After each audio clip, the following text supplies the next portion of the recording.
ఒకప్పుడు అమ్మ పాడే జోలపాటలు వింటూ చిన్నారులంతా రాత్రి 9 గంటలకల్లా హాయిగా నిద్రపోయేవాళ్ళు. కానీ నేటి ఆధునిక యుగంలో ఆ జోలపాటల స్థానాన్ని స్మార్ట్ ఫోన్లు ఆక్రమించేశాయి. ఫలితంగా పిల్లల నిద్ర వేళలు తలకిందులైపోతున్నాయి. పిల్లలు రాత్రుళ్ళు కాస్త ఆలస్యంగా పడుకుంటే ఏమవుతుందిలే, పగలు నిద్రపోతారు కదా అని చాలామంది తల్లిదండ్రులు చాలా తేలిగ్గా తీసుకుంటారు. కానీ రాత్రి నిద్ర కరువైతే పిల్లల ఎదుగుదల మందగిస్తుందని హెచ్చరిస్తున్నారు డాక్టర్లు. నిద్రలేమి అనేది పిల్లల ఎదుగుదలకు ఎలా ఆటంకంగా పరిణమిస్తుందో ఇప్పుడు తెలుసుకుందాం.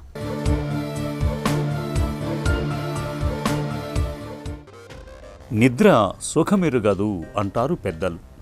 కానీ పిల్లల విషయంలో నిద్ర అనేది కేవలం విశ్రాంతి మాత్రమే కాదు, వారి శరీర నిర్మాణానికి ఎదుగుదలకు జరిగే ఒక అద్భుతమైన సృష్టి క్రమం. అనాటమీ పరంగా చూస్తే పిల్లల మెదడు అడుగు భాగంలో పిట్యూటరీ గ్రంథి ఉంటుంది. ఈ గ్రంథి పిల్లల ఎముకలు కండరాల ఎదుగుదలకు అవసరమైన గ్రోత్ హార్మోన్ను విడుదల చేస్తుంది. అయితే ఇక్కడే ఒక ముఖ్యమైన ప్యాథాలజీ దాగి ఉంది. ఈ గ్రోత్ హార్మోన్ అనేది పగటిపూట విడుదల కాదు. పసిపిల్లలు రాత్రి వేళల్లో నాన్ రెమ్ అని పిలిచే గాఢ నిద్ర లేక కునుకు తీసే దశలోకి వెళ్ళినప్పుడు మాత్రమే ఈ హార్మోన్ గరిష్టంగా విడుదలవుతుంది. నేషనల్ స్లీప్ ఫౌండేషన్ పరిశోధనల ప్రకారం 3 నుండి 10 ఏళ్లలోపు పిల్లలు రాత్రి కనీసం 10 నుండి 11 గంటలు ఖచ్చితంగా నిద్రపోవాలి. ఎప్పుడైతే పిల్లలు రాత్రిళ్ళు మేల్కొని ఉంటారో అప్పుడు ఈ గ్రోత్ హార్మోన్ ఉత్పత్తి సగానికి సగం పడిపోతుంది. ఫలితంగా పిల్లలు వయసుకు తగ్గ ఎత్తు పెరగకుండా పొట్టిగా ఉండిపోతారు. నిద్ర అన్నిటికంటే ఇంపార్టెంట్ హెల్త్ మెయింటెనెన్స్ ఇన్వెస్ట్మెంట్. నిద్ర ఒక్కటి బాగుంటే అట్లీస్ట్ 75% వేరే హెల్త్ ప్రాబ్లమ్స్ రాకుండా మనం నివారించవచ్చు. ఇప్పుడు కొత్తగా వస్తున్న ప్రాబ్లం ఏంటంటే మిడ్ నైట్ 1 గంటకి పడుకుని 6, 7, 8 లేచి మధ్యాహ్నం పూట నిద్రపోవటం. స్లీప్ డ్యూరేషన్ గురించి తెలుసుకునేటప్పుడు మీరు ఇంపార్టెంట్గా తెలుసుకోవాల్సింది ఏంటంటే ఏ టైంలో పడుకోవటం కూడా ఇంపార్టెంట్. ఎందుకు ఇంపార్టెంట్? మన స్లీప్కి, బాడీలో ఉన్న క్లాక్కి, బాడీలో ఉన్న హార్మోనల్ క్లాక్కి, అంటే ఈ టైంకి ఈ హార్మోన్, గ్రోత్ హార్మోన్, కార్టిజాల్, తర్వాత ఇతరత్ర అన్ని హార్మోన్స్, ఇన్ఫ్యాక్ట్ ఎపిటైట్ అంటే ఆకలికి సంబంధించిన కెమికల్ సెక్రీషన్స్, ఇవన్నీ కూడా టైమింగ్తో కూడా రిలేషన్ ఉంటుంది. Night time sleep important. And ఏ ఏజ్కి ఎంతసేపు పడుకోవాలి అని అంటే పసిబిడ్డలు అంటే లెస్ దాన్ 1 year వాళ్ళు ఆల్మోస్ట్ 10 to 12 hours పడుకుంటే, అడల్ట్స్ కానీ అడోలసెంట్స్ అంటే టీనేజ్ పిల్లలు కానీ వీళ్ళందరూ కూడా minimum 8 hours sleep is important. అట్లానే పిల్లలకి కూడా 8 hours ప్లస్సే ఉండాలి. నిద్రలేమి అనేది పిల్లల శారీరక ఎదుగుదలనే కాదు, వారి మానసిక వికాసాన్ని కూడా సుడిగుండంలోకి నెట్టేస్తుంది. రాత్రంతా నిద్రపోకుండా గడిపే పిల్లల్లో మెదడులోని హిప్పోక్యాంపస్ అనే జ్ఞాపక శక్తి కేంద్రం సరిగ్గా పనిచేయదు. దీంతో పిల్లల్లో పగటిపూట విపరీతమైన నీరసం, చదువుపై ఏకాగ్రత లోపించటం, తరగతి గదిలో కునుకు తీయటం వంటి లక్షణాలు కనిపిస్తాయి. అలాగే నిద్ర కరువైనప్పుడు శరీరంలో కార్టిసోల్ అనే ఒత్తిడి హార్మోన్ పెరుగుతుంది. దీంతో పిల్లలు చిన్న విషయానికే విపరీతంగా చిరాకు పడటం, హైపర్ యాక్టివ్గా మారటం లేదా డిప్రెషన్లోకి వెళ్ళటం జరుగుతుంది. అమెరికన్ అకాడమీ ఆఫ్ పీడియాట్రిక్స్ అధ్యయనాల ప్రకారం దీర్ఘకాలిక నిద్రలేమితో బాధపడే పిల్లల్లో ఐక్యూ స్థాయిలు తగ్గటమే కాకుండా వారి ప్రవర్తనలో లోపాలు వచ్చే ప్రమాదం 3 రెట్లు ఎక్కువగా ఉంటుంది. స్లీప్ సరిగ్గా లేకపోతే ఏమేమి అవ్వచ్చు? ఎక్కువగా పేరెంట్స్ నా దగ్గరికి వచ్చి కంప్లైంట్ చేసే వేరియస్ కంప్లైంట్స్కి స్లీప్కి రిలేషన్షిప్ ఉంది. ఏంటి ఆ 2 కంప్లైంట్స్ అని అంటే, ఒకటి మా పిల్లలు సరిగ్గా ఫుడ్ తినట్లేదు అంటారు, రెండోది మా పిల్లలు సరిపడా ఎదుగుతున్నారా అంటారు, మూడో క్వశ్చన్ ఎప్పుడు ఏదో ఒకటి నలతగా ఉంటారేంటి పిల్లలు. ఈ మూడిటికి ఆన్సర్ మీరు స్లీప్ కరెక్ట్గా ఉందా లేదా అని చెక్ చేసుకోవటంలోనే ఉంది. సో ఇంపార్టెంట్గా చెప్పాలి అని అంటే గ్రోత్ హార్మోన్ సెక్రీట్ అయ్యేది, మ్యాక్సిమం సెక్రీట్ అయ్యేది గుడ్ క్వాలిటీ స్లీప్ ఉన్న టైంలోనే. అందుకని మీ పిల్లల ఎదుగుదల very directly related to sleep. Number 1. Sleep బాగోకపోతే ఆకలి డిజార్డర్డ్గా అవుతుంది, ఊబకాయం సమస్య ఎక్కువ అయ్యే అవకాశం ఉంటుంది.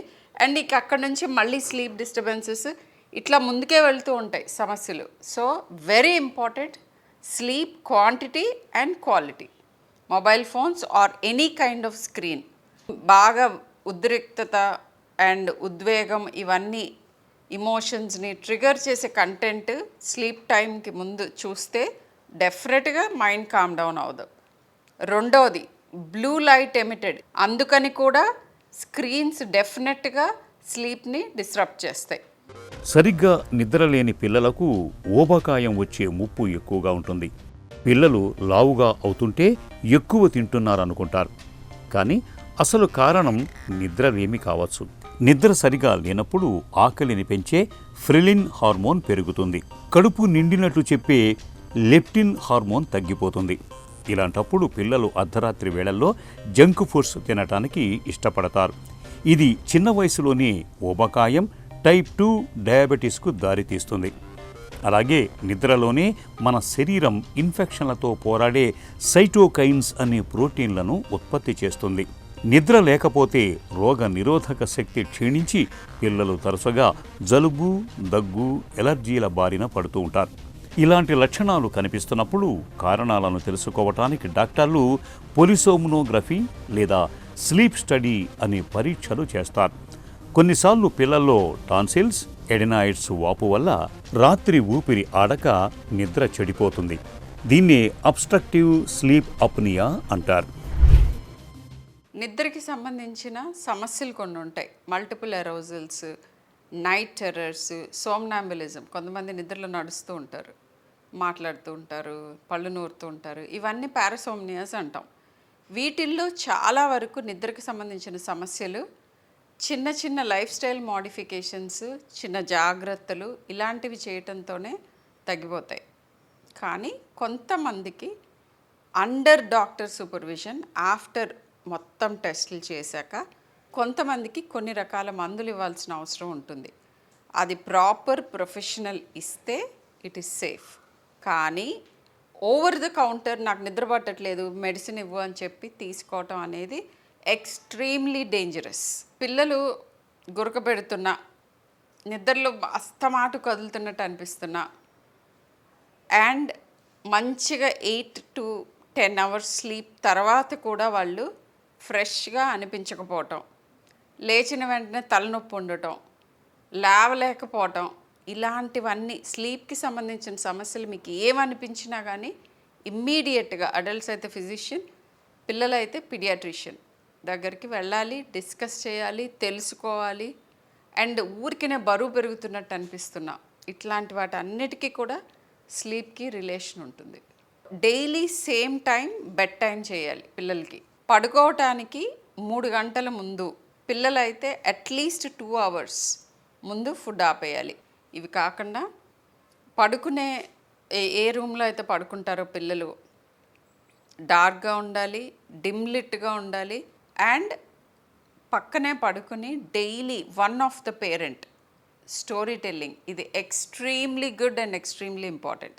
పిల్లల్లో నిద్ర సమస్యలను తగ్గించడానికి వైద్య సాయంతో పాటు జీవనశైలి మార్పులు కూడా అవసరమే. స్లీప్ అప్నియా లేదా టాన్సిల్స్ సమస్య వల్ల నిద్ర రాకపోతే టాన్సిలెక్టమీ లేదా ఎడినాయిటమీ అనే చిన్న ఆపరేషన్ ద్వారా శ్వాసనాళాల అడ్డంకులను తొలగిస్తారు. అయితే నివారణే అన్నిటికంటే ఉత్తమమైన మార్గం. రాత్రి పడుకోవటానికి కనీసం 1 గంట ముందే టీవీ, స్మార్ట్ ఫోన్లను పిల్లలకు పూర్తిగా దూరం పెట్టాలి. ఎందుకంటే ఆ స్క్రీన్ల నుండి వచ్చే బ్లూ లైట్ నిద్రను రప్పించే మెలటోనిన్ హార్మోన్ను దెబ్బతీస్తుంది. పడక గదిలో చీకటిగా ప్రశాంతమైన వాతావరణం ఉండాలి.